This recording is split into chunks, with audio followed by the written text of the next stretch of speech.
तो बच्चों आपका स्वागत है इस वीडियो में। आज हम पढ़ेंगे क्लास 10 का साइंस। क्लास 10 का साइंस विज्ञान के बारे में आप लोगों को बताएंगे बच्चों, जो कि क्लास 10 के साइंस वाले बुक में हमारा चैप्टर है विद्युत नाम से एक चैप्टर है बच्चों, उसके बारे में हम पढ़ेंगे। विद्युत नाम का एक चैप्टर है बच्चों, उसके बारे में हम पढ़ेंगे। तो बच्चों इस चैप्टर में इस चैप्टर में जब हम पढ़ेंगे तो इसमें एक हमें ये पढ़ने के लिए मिलेगा श्रेणी क्रम संयोजन। तो बच्चों श्रेणी क्रम संयोजन होता क्या है, ठीक बच्चों, इसी के बारे में हम आप लोगों को बताएंगे कि आखिर श्रेणी क्रम संयोजन होता क्या है। तो बने रहिए वीडियो के साथ और पसंद आए तो वीडियो को लाइक करिए, सब्सक्राइब करिए। ठीक है, तो चलते हैं बच्चों आगे। ठीक है बच्चों, तो आगे आप लोगों को बताते हैं कि ये श्रेणी क्रम संयोजन जो है होता क्या है। तो बच्चों श्रेणी क्रम संयोजन पहले पढ़ लेते हैं। श्रेणी क्रम संयोजन में प्रतिरोधों को इस प्रकार जोड़ा जाता है कि प्रत्येक प्रतिरोध का दूसरा सिरा अगले वाले प्रतिरोध के पहले सिरे से जुड़ा हो। ठीक बच्चों, इस प्रकार के संयोजन में सभी प्रतिरोधों में एक समान धारा प्रवाहित होती है। तो बच्चों आप लोगों के मन में सवाल आया होगा कि प्रतिरोध किसे कहते हैं। जोड़ना तो आपको पता है कि एक साथ जोड़ना है।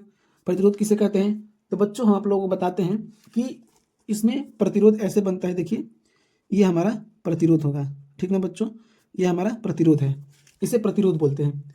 तो श्रेणी क्रम संयोजन को समझने के लिए हम एक प्रतिरोध ले सकते हैं, एक यहां पर ले लेते हैं 2 प्रतिरोध, एक यहां पर ले लेंगे 3 प्रतिरोध। ठीक बच्चों, हमने कितने प्रतिरोध ले लिए, 3। तो बच्चों आप लोगों के मन में सवाल आया होगा कि क्या सर एक प्रतिरोध से भी हो सकता है। बच्चों एक नहीं लेंगे, हम लेंगे तो जब श्रेणी क्रम संयोजन करना होगा हमें, तो बच्चों हम एक प्रतिरोध नहीं लेंगे, जब भी लेंगे 2, 3 या 4, 5 आप जितना चाहें ले सकते हैं, लेकिन हम लेंगे तो 2 या 2 से अधिक। ठीक बच्चों, हमने ले लिया इतना, ये है हमारा प्रतिरोध। तो बच्चों प्रतिरोध लेने के बाद हम मान लेते हैं कि ये प्रतिरोध R1 है, ये प्रतिरोध R2 और ये प्रतिरोध R3। ठीक बच्चों, अब क्या करेंगे बच्चों, हमने प्रतिरोध ले लिया R1, R2 और R3। अब इन प्रतिरोध को हम एक बैटरी या सेल से जोड़ देंगे। ठीक बच्चों, किससे जोड़ देंगे, बैटरी या सेल से। हम इस प्रतिरोध को एक बैटरी या सेल से जोड़ देंगे और एक कुंजी लगा देंगे यहाँ पर। हमने लगा दिया बच्चों, ये बैटरी है हमारा, बड़ा वाला प्लस होता है बच्चों, छोटा वाला माइनस। तो बच्चों हमने प्रतिरोध R1, R2, R3 को एक सेल या बैटरी से जोड़ दिया है, आप देख सकते हैं। तो बच्चों जो हमने बैटरी लिया है ये V वोल्ट या V विभवांतर की बैटरी है।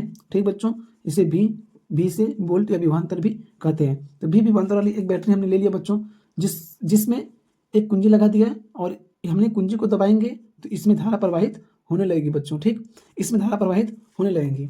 तो अब देखते हैं हमने जो प्रतिरोध लिया है, ठीक समझिएगा ध्यान से, हमने जो प्रतिरोध लिया है, ठीक ना, ये प्रतिरोध जो है प्रतिरोध का दूसरा सिरा, ठीक, प्रतिरोध का दूसरा सिरा। ठीक बच्चों, हम समझाने के लिए आपको लिख देते हैं, ये पहला सिरा हो गया बच्चों, ये दूसरा सिरा, ये पहला सिरा, ये दूसरा सिरा, ये पहला सिरा और ये दूसरा सिरा।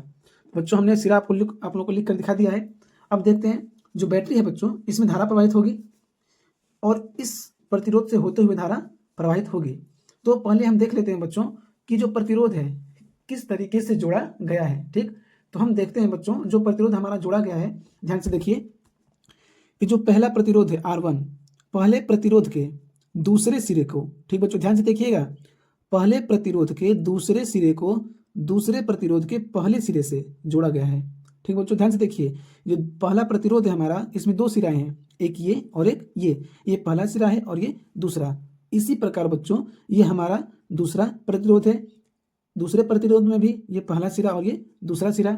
ठीक बच्चों, और हमने तीसरा प्रतिरोध लिया, तीसरे प्रतिरोध में भी ये पहला सिरा और ये दूसरा सिरा। तो बच्चों इसको जोड़ा जो गया है, देखिए पहले सिरे के पहले प्रतिरोध के दूसरे सिरे को दूसरे प्रतिरोध के पहले सिरे से, ठीक, और दूसरे प्रतिरोध के दूसरे सिरे को तीसरे प्रतिरोध के पहले सिरे से। तो बच्चों श्रेणी क्रम में इसी प्रकार जोड़ा जाता है। अगर यहाँ तक की नहीं समझ में आया हो तो बच्चों हम एक बार आपको नीचे भी यहाँ पर अलग से बना करके आप लोगों को समझा देते हैं। ठीक बच्चों, देखिए हमने यहाँ बना लिया एक प्रतिरोध, हमने बना लिया बच्चों, ये हमारा एक प्रतिरोध हो गया, ये हमारा दूसरा प्रतिरोध हो गया बच्चों। ठीक, हम दो ही प्रतिरोध बना करके आप लोगों को समझाते हैं। तो देखिए, ये हमारा पहला प्रतिरोध है और ये हमारा दूसरा प्रतिरोध। तो बच्चों, पहला प्रतिरोध R1, दूसरा प्रतिरोध R2, पहले प्रतिरोध का पहला सिरा और ये दूसरा सिरा। इसी प्रकार बच्चों दूसरे प्रतिरोध का भी ये पहला सिरा हो गया और ये दूसरा सिरा। तो बच्चों हमने यहाँ पर बताया था, उसी प्रकार हम यहाँ पर भी आप लोगों को समझा रहे हैं। तो देखिए बच्चों, ये जो पहला प्रतिरोध है इसका दूसरा सिरा दूसरे प्रतिरोध के पहले सिरे से जुड़ा होता है।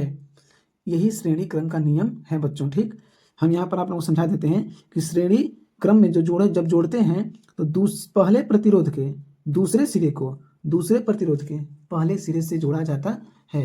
ठीक बच्चों, यही बात यहाँ पर लिखी गई है, आप लोगों को हम दिखा देते हैं। देखिए, श्रेणी क्रम संयोजन। ठीक बच्चों, यहाँ पर लिखा है श्रेणी क्रम संयोजन। तो श्रेणी क्रम संयोजन में प्रतिरोध को इस प्रकार जोड़ा जाता है कि प्रत्येक प्रतिरोध का दूसरा सिरा, प्रत्येक प्रतिरोध का दूसरा सिरा, प्रतिरोध हो गया इसका दूसरा सिरा, अगले प्रतिरोध के, ठीक बच्चों, अगले प्रतिरोध के पहले सिरे से जुड़ा हो। ठीक ना बच्चों, कैसे जुड़ा हो? प्रत्येक प्रतिरोध का दूसरा सिरा अगले प्रतिरोध के पहले सिरे से जुड़ा हो। इस प्रकार के संयोजन में सभी प्रतिरोधों में एक समान धारा प्रवाहित होती है। इसका मतलब बच्चों, ये जो श्रेणी क्रम में हमने जोड़ा है, इसमें जब भी धारा प्रवाहित होगी तो वह धारा एक समान ही प्रवाहित होगी। इतना समझ में आ गया? अब चलते हैं आगे। तो बच्चों आप लोगों को समझ में आ गया इतना? अब देखिए, इसमें जो धारा बहेगी, ठीक, इसमें जो धारा बह रही है बच्चों, वो बैटरी से निकलेगी। कहाँ से निकलेगी बच्चों? बैटरी से निकलेगी। इसमें जो धारा बह रही है वो बैटरी से निकलेगी। ठीक, अब देखते हैं बच्चों, यहाँ से जो धारा निकलेगी, ठीक बच्चों, यहाँ से जो धारा निकलेगी वो धारा आई होगी। क्या होगी? यहाँ से जो धारा निकलेगी वो आई होगी, और बहते हुए बच्चों यहाँ से जो धारा निकलेगी कहाँ जाएगी? तो वो बहती हुई प्रतिरोध में जाएगी। ठीक बच्चों, यहाँ से जो धारा निकलेगी वो कहाँ जाएगी? बहते हुए प्रतिरोध में जाएगी।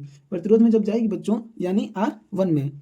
ठीक बच्चों, तो आप लोगों को समझ में आ गया कि बैटरी के सिरे से, बैटरी से जो धारा निकलती है वो बहते हुए R1 के पास जाएगी, प्रतिरोध R1 के पास जाएगी, यानी जो R1 में धारा बहेगी, ठीक बच्चों, यानी जो R1 में धारा बहेगी वही धारा R2 में भी बहेगी, क्योंकि इन दोनों का रास्ता जो है एक ही है बच्चों। इसलिए तो बच्चों आप लोगों को समझ में आ गया। अब इसमें धारा बहेगी बच्चों, तो जो धारा बैटरी से निकलेगी वो कहाँ जाएगी? तो R1 में। कहाँ जाएगी बच्चों? R1 में जाएगी, क्योंकि जब धारा बहेगी तो धारा कौन सी बहेगी? I धारा बहेगी। तो I धारा जब बहेगी तो ये प्रतिरोध R1 में जाएगी, यानी जब R1 में जाएगी तो यही धारा फिर R2 में भी जाएगी। क्यों जाएगी बच्चों? क्योंकि इन दोनों का रास्ता जो है वो एक ही है।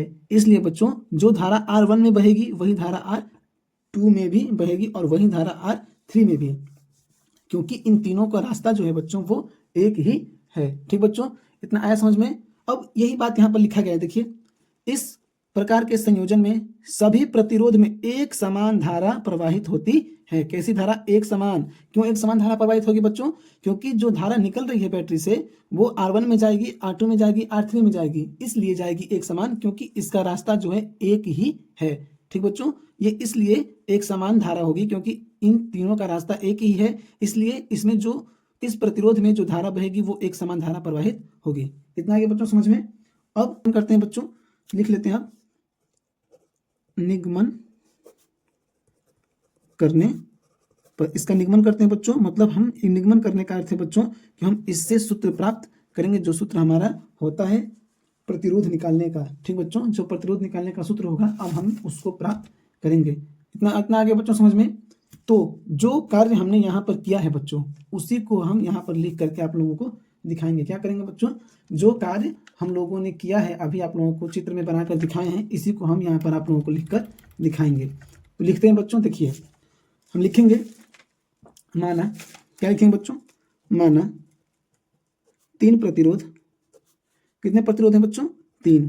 लिखेंगे माना 3 प्रतिरोध R1, R2 व R3। ठीक ना बच्चों, इतना रहा समझ में? लिखेंगे हम, माना 3 प्रतिरोध R1, R2, R3 चित्रानुसार चित्र बना दिया बच्चों। देखिए, चित्रानुसार जोड़े गए, चित्र अनुसार जोड़े गए। ठीक बच्चों, जिनमें जोड़े गए, जिनमें देखते रहिए बच्चों, माना 3 प्रतिरोध R1 R2 व R3 चित्र अनुसार जोड़े गए, जिनमें एक समान धारा, कैसी धारा आप लोगों को बताएं अभी, जिनमें एक समान धारा I बह रही है लिख सकते हैं, या प्रवाहित हो रही है। ठीक बच्चों, दोनों लिख सकते हैं कि धारा बह रही है या प्रवाहित हो रही है। ये क्या हो गया हमारा बच्चों, धारा हो गया। और जब धारा बहेगी बच्चों तो पता है विभवांतर भी होगा। क्या होगा बच्चों, विभवांतर भी होगा। तो विभवांतर जो है यहाँ पर V1 V2 और V3 बच्चों, विभवांतर अलग अलग होगा, इसलिए होगा क्योंकि विभवांतर जो है अलग इसलिए होगा क्योंकि ये तीनों अलग अलग प्रतिरोध है, तीनों अलग अलग प्रतिरोध है बच्चों, और बीच में जुड़ा भी है। ये तीनों बीच में जुड़ा गया है प्रतिरोधों को, इसलिए इन तीनों का विभवांतर अलग अलग होगा। ठीक बच्चों, इतना समझ में आ गया आप लोग? तो बच्चों अब हम लिखेंगे, हमने बता दिया आप लोगों को विभवांतर अलग अलग होता है, तो बच्चों उसी को हम यहाँ पर लिख लेते हैं। R1 R2 व R3 में या R3 के सिरों पर विभवांतर। ठीक बच्चों, सिरों पर विभवांतर क्या होगा, क्रमशः V1 V2 व V3। मतलब कि बच्चों R1 R2 व R3 के सिरों पर विभवांतर क्रमशः V1 V2 V3 मतलब अलग अलग होगा, विभवांतर एक समान नहीं होगा। ठीक बच्चों, इनके सिरों पर विभवांतर क्रमशः V1 V2 V3 होगा। तो बच्चों इनका विभवांतर निकालने के लिए हम क्या करेंगे, इनमें बहने वाली धारा और इनका प्रतिरोध, इन दोनों का गुणा कर देंगे। ठीक बच्चों, इनमें बहने वाली धारा और इनके प्रतिरोध का गुणा कर देंगे तो हम विभवांतर निकाल लेंगे बच्चों। तो ओम के नियम से जब निकालेंगे तो ओम का नियम, ओम का सूत्र यही होता है बच्चों, फिर आप लोग लिख के दिखा देते हैं, V बराबर I इंटू R, यही होता है ओम का नियम। हम इसी नियम पर आप लोगों को लाकर दिखाते हैं। तो बच्चों अब हम एक एक करके सभी सिरों का विभवांतर ज्ञात करते हैं बच्चों। ठीक, हम एक एक करके सभी सिरों का विभवांतर ज्ञात करेंगे। तो बच्चों जब हम इसका विभवांतर निकालेंगे तो हम लिखेंगे V1 बराबर I R1, ये हो गया पहला विभवांतर। दूसरा निकाल लें बच्चों, V2 बराबर I R2 बराबर दूसरा, ये हो गया हमारा तीसरा विभवांतर। I R3, ये हो गया हमारा तीसरा विभवांतर। तो बच्चों हम I को 1 और 2 नहीं लिखेंगे क्योंकि 1 2 का मतलब हमने दर्शाया है कि दूसरा है, ये तीसरा है, ये पहला दूसरा तीसरा, जबकि I में हम 1 2 इसलिए नहीं लिखेंगे क्योंकि धारा जो है हमारी तीनों में एक समान ही बह रही है, इसलिए हम I के बगल में 1 2 3 कुछ भी नहीं लिखेंगे। तो बच्चों अब मैं इसका कुल विभवांतर अगर निकालूं तो मैं यहाँ पर लिख दूंगा कुल विभवांतर बराबर। तो बच्चों जब मैं कुल विभवांतर निकालूंगा इसका तो क्या करेंगे, कुल विभवांतर निकालेंगे तो हम जितने विभवांतर हैं हम सबको जोड़ देंगे। ठीक बच्चों, कुल विभवांतर निकालेंगे तो हम सबको जोड़ देंगे। V बराबर V1 V2 प्लस V3, हमने तीनों विभवांतर को जोड़ दिया बच्चों। ठीक, जब हम कुल विभवांतर निकालेंगे तो तीनों विभवांतर को जोड़ देंगे बच्चों। अब आगे देखिए, V को V लिख लेंगे, V1 का मान I R1, V2 का मान I R2 प्लस V3 का मान I R3। अब बच्चों देखिए इसमें क्या है, अब यहाँ पर जो है, ठीक बच्चों हमने इसका मान लिख लिया बच्चों, V बराबर IR1 IR2 IR3। अब देखेंगे बच्चों इनमें से कुछ कॉमन है, तो देखिए इसमें कॉमन क्या है, I इसमें भी है, इसमें भी है और इसमें भी। तो बच्चों हम I को कॉमन लेंगे और क्या बचेगा हमारा R1 plus R2 plus R3, यही बचेगा बच्चों हमारा। हमने I को कॉमन ले लिया तो क्या बचा हमारा R1 R2 और R3। आगे चलते हैं बच्चों यदि तीन प्रतिरोध की जगह एक प्रतिरोध लगा होता, ठीक बच्चों, यदि तीन प्रतिरोध की जगह एक प्रतिरोध लगा होता तो कितना होता विभवांतर। ठीक, तो आप बोलोगे बच्चों इसका विभवांतर तो V बराबर I इंटू आर हो जाता। क्या होता बच्चों, V बराबर I इंटू आर हो जाता। आप बोलोगे यही ना कि यदि तीन प्रतिरोध की जगह में एक प्रतिरोध लगा दें और इसका विभवांतर निकालेंगे तो क्या लिख देंगे, V बराबर I इंटू आर। ठीक बच्चों, यदि ऐसा होता तो हम तीन प्रतिरोध की जगह एक प्रतिरोध को लगाकर आप लोगों को दिखाते हैं, और ये हो गया हमारा प्रतिरोध जो R हो गया, ये हमारी बैटरी जो विभवांतर V है, और ये हमारी कुंजी। अब इसमें I धारा प्रवाहित हो रही है बच्चों, I धारा प्रवाहित हो रही है तो, और ये V वोल्ट हो गया हमारा, तो इसे हम ओम के नियम लगाते, जब इसमें हम ओम का नियम लगाते बच्चों, तो क्या लिखते, V बराबर I इंटू आर, यही लिखते ना बच्चों। जब 3 प्रतिरोध की जगह हम एक प्रतिरोध लगाते तो बच्चों क्या होता है इसका विभवांतर, तो आप कहेंगे कि यदि 3 प्रतिरोध की जगह सर एक प्रतिरोध को लगाएंगे तो इसका विभवांतर होगा V बराबर I इंटू आर। तो बच्चों हम 3 प्रतिरोध की जगह एक प्रतिरोध यहाँ पर लगाते हैं, तो ये हो गया हमारा प्रतिरोध R, ये होगी हमारी धारा, बहने वाली धारा, और ये हो गया हमारी कुंजी, और ये हो गया हमारी बैटरी। ठीक बच्चों, तो अब जब एक परिपथ बना है तो इसमें बहने वाली धारा और इसका विभवांतर कितना होगा बच्चों, तो विभवांतर होगा V बराबर I इंटू आर, आप यही कहते। तो इसी को हम यहाँ पर आप लोगों को लिखकर दिखाते हैं। ठीक बच्चों, इसी को हम यहाँ पर आप लोगों को लिखकर दिखाते हैं। तो बच्चों लिखेंगे, ठीक बच्चों, तो हम लिखेंगे यहाँ पर, यदि, देखिए बच्चों ध्यान से लिखेंगे, यदि R1, ठीक बच्चों, यदि R1 R2 व R3, ठीक बच्चों, यदि R1 R2 व R3 के स्थान पर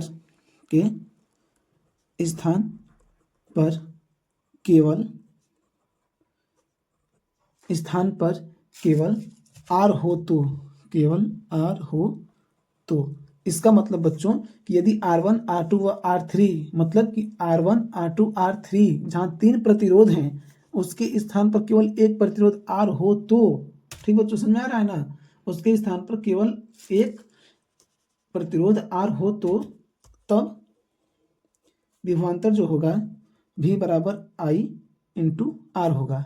ठीक बच्चों, क्या होगा, V बराबर I इंटू आर होगा। अब देख लेते हैं आगे, तो V बराबर हमने क्या निकाला है बच्चों, I R1 plus R2 plus R3, ये निकाला है हमने, और इसका मान जो है V बराबर हमने यही निकाला है बच्चों, I बराबर I, V के स्थान पर ये लिख देंगे, और ये हो गया हमारा I इंटू आर। तो I से I बच्चों काट देंगे तो हमारा क्या बचेगा, R बराबर R1 plus R2 plus R3। ठीक बच्चों, यही होगा हमारा सूत्र, क्या निकालने का, तुल्य प्रतिरोध या प्रतिरोध ज्ञात करने का सूत्र जो है हमारा फार्मूला बच्चों यही बनेगा। हमें यही निकाल करके दिखाना था कि निगमन क्या होगा, कि श्रेणी क्रम संयोजन क्या होता है और इसका निगमन क्या होता है बच्चों। तो बच्चों आप लोगों को एक बार शुरू से दिखा देते हैं दोबारा इसी चीज को। देखिए श्रेणी क्रम संयोजन क्या होता है बच्चों, श्रेणी क्रम संयोजन में प्रतिरोध को इस प्रकार जोड़ा जाता है कि प्रत्येक प्रतिरोध का दूसरा सिरा अगले वाले प्रतिरोध के पहले सिरे से जुड़ा हो। इस प्रकार के संयोजन में सभी प्रतिरोधों में एक समान धारा प्रवाहित होती है बच्चों। ठीक, जब भी कोई श्रेणी क्रम में जुड़ा हो प्रतिरोध, उसमें हमेशा धारा एक समान ही प्रवाहित होगी। निगमन करने पर बच्चों हमने यहाँ पर धारा बना दिया है, देखिए प्रतिरोध बना दिया है यहाँ पर हमने R1 R2 R3, इसमें I धारा बह रही है, ये हमारा बोल्ट है, बैटरी है जिसमें V बोल्ट, और ये हमारा कुंजी हो गया। अब बच्चों निगमन करते हैं, निगमन करने पर आप देख सकते हैं माना 3 प्रतिरोध R1 R2 व R3 चित्र अनुसार जोड़े गए हैं जिनमें एक समान धारा I बह रही है। ये इसी को हमने बच्चों आप लोगों को लिखकर दिखाया है। R1 R2 व R3 के सिरों पर विभवांतर क्रमशः V1 V2 व V3 है। बच्चों विभवांतर अलग अलग होगा, विभवांतर अलग इसलिए होगा क्योंकि प्रत्येक प्रतिरोध का एक एक बिंदु है। तो बच्चों जब प्रतिरोधों का बिंदु अलग है तो विभवांतर भी अलग होगा। ठीक बच्चों, जब प्रतिरोधों का बिंदु अलग अलग है तो विभवांतर भी अलग होगा, लेकिन इसमें धारा एक ही बहेगी क्योंकि ये इसका रास्ता जो है एक ही है, इसलिए धारा एक ही बहेगी लेकिन विभवांतर इसमें अलग अलग होगा बच्चों। तो हम लिख लेते हैं ऐसे, विभवांतर क्रमशः V1 V2 वो V3 है। तो ओम के नियम से बच्चों, ओम के नियम से हमने यहाँ पर लिखना भूल गए, लिख देते हैं ओम के नियम से। तो ओम के नियम से होगा बच्चों V बराबर I इंटू आर। हमने दो बार फार्मूला लिख दिया यहाँ पर। तो V1 क्या है बच्चों, V1 हमारा R1 है, V1 क्या है बच्चों हमारा V1 R1, तो V1 बराबर I इंटू R1। I इसलिए लिखेंगे क्योंकि ओम के नियम में बच्चों विभवांतर जो है, विभवांतर किसे कहते हैं, तो धारा और प्रतिरोध के गुणनफल को विभवांतर कहते हैं। मतलब धारा और प्रतिरोध का गुणा करेंगे तभी विभवांतर हमें मालूम चलेगा। इसलिए हमने विभवांतर को निकालने के लिए V1 बराबर I इंटू R1 लिखा, फिर V2 बराबर I इंटू R2 और V3 बराबर I इंटू R3। ठीक बच्चों, इतना समझ में आ गया। अब हमने एक एक का विभवांतर निकाल लिया, अब कुल विभवांतर निकालते हैं बच्चों। देखिए हमने एक एक का विभवांतर अलग अलग निकाला है, V1 का विभवांतर अलग निकाले हैं, V2 का विभवांतर अलग निकाले हैं और V3 का विभवांतर अलग। तो बच्चों अलग निकाला है हमने, जब सबका विभवांतर एक साथ निकालेंगे कुल विभवांतर, तो लिखेंगे कुल विभवांतर बराबर V बराबर, तो बच्चों हम तीनों को जोड़ देंगे, जब तीनों को जोड़ देंगे तो कुल विभवांतर आ जाएगा। ठीक बच्चों, क्योंकि ये अलग अलग विभवांतर है तीनों। अब हमने एक एक विभवांतर निकाला है कि V1 पहला विभवांतर, V2 दूसरा विभवांतर, V3 तीसरा विभवांतर। तो बच्चों अब हमें कुल विभवांतर निकालना है, तो कुल विभवांतर निकालेंगे तो इन तीनों क्या करेंगे, जोड़ देंगे। तो V बराबर V1 plus V2 plus V3। तो V1 क्या है बच्चों, IR1, V2 क्या है IR2, V3 क्या है IR3। हमने देखिए इन्हीं का मान यहाँ पर रखा है। V बराबर लिखेंगे V1 V2 V3, V1 की जगह पर क्या है बच्चों IR1, तो IR1 को रख दिया हमने। V2 के बराबर क्या है IR2, तो IR2 को रख दिया हमने। V3 के बराबर क्या है IR3, तो IR3 को रखा है। अब बच्चों I तीनों में I दिया है तो I हम कॉमन ले लेंगे, तो बचेगा V बराबर R1 plus R2 plus R3। क्या बचेगा बच्चों हमारा, V बराबर R1 plus R2 plus R3, हमारा यही बचेगा। ठीक, अब देखिए बच्चों, यदि R1 R2 व R3 के स्थान पर केवल R हो तो इसका अर्थ है बच्चों कि तीन प्रतिरोधों की जगह हम एक ही प्रतिरोध का उपयोग करें तो क्या होगा। तो बच्चों जब हम एक प्रतिरोध का विभवांतर निकालेंगे तो आप बोलेंगे कि उसका विभवांतर तो सर V बराबर I इंटू R होगा। तो बच्चों इसी को हम आप लोगों को लिख कर दिखाते हैं कि यदि R1 R2 व R3 के स्थान पर केवल एक प्रतिरोध हो तो तब विभवांतर V बराबर I इंटू R होगा ना बच्चों। तो V का मान क्या आया था हमारा R1 R2 R3। V के स्थान पर क्या रखेंगे बच्चों, V के स्थान पर रखेंगे I बराबर R1 R2 R3। ठीक ना बच्चों, ये वाला हम V के स्थान पर ये वाला मान रखेंगे। अब V के बराबर क्या है I इंटू R, तो हम बराबर I इंटू R लिख देंगे बच्चों। I से I को काट देंगे तो क्या बचेगा हमारा R बराबर R1 R2 R3। यही हमारा बच्चों निगमन होगा। तो बच्चों ये जो प्रश्न है पूरा हमने आप लोगों को हल करके दिखाया है, ये बोर्ड के एग्जाम में आया था, तो ये आप लोगों के लिए वेरी इंपॉर्टेंट क्वेश्चन भी हो सकता है, इसलिए आप लोग इसे अच्छे से देख लीजिएगा। नहीं समझ में आए कमेंट कर दीजिएगा, हम आप लोगों को और अच्छे से अगले वीडियो में समझाने की कोशिश करेंगे। यह हमारा श्रेणीकरण है बच्चों, अगले वीडियो में हम लाएंगे समांतर क्रम का संयोजन। ठीक बच्चों, ये श्रेणीकरण हमारा खत्म हुआ। बच्चों यदि आप लोगों को वीडियो पसंद आए या वीडियो जो हमने सवाल बताया है वो समझ में आ रहा हो तो प्लीज़ वीडियो को लाइक करिए और अपने दोस्तों को भी शेयर करिए।